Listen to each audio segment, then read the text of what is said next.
A nearly 120-acre field near Waseca is the site of a controlled drainage research and demonstration project. The effort involves multiple organizations and is designed to gather data on water and nutrient movement through the field while also assessing economics. Essentially, what we're trying to do is gather more information for farmers, landowners who have an interest in tile drainage, make sure that we're showing the modern principles of how drain tile is installed, which is much different than in the old days. And also then collecting data so that farmers can make better decisions, whether it's about how they manage water, how they manage nutrients, how they manage soil, the type of tillage they do, and it just helps support farmers in their management.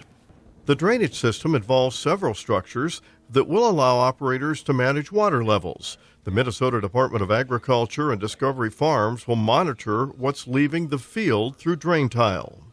Well, I think with any sort of practice that you put out in the landscape, there's trade-offs, right, with water quality. So typically if we're working with a field that doesn't have tile drainage, we might have more surface water runoff, more water running over the surface, and can lead to more soil loss and phosphorus loss. When we are looking at tile-drained fields, we see more of that water come through the soil profile, so move vertically in the soil profile down to the tile lines, which can reduce that surface water runoff. But then in turn, we have to be more cognizant of nutrient management applications, nitrogen management.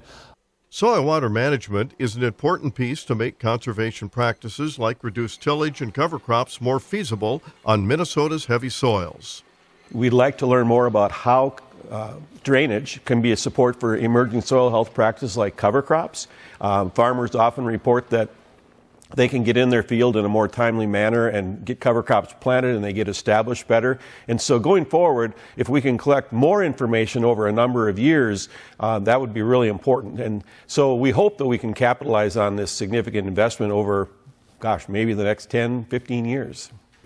Monitoring equipment will be installed in the spring, which should help generate valuable data for years to come. This is Lynn Ketelsen reporting.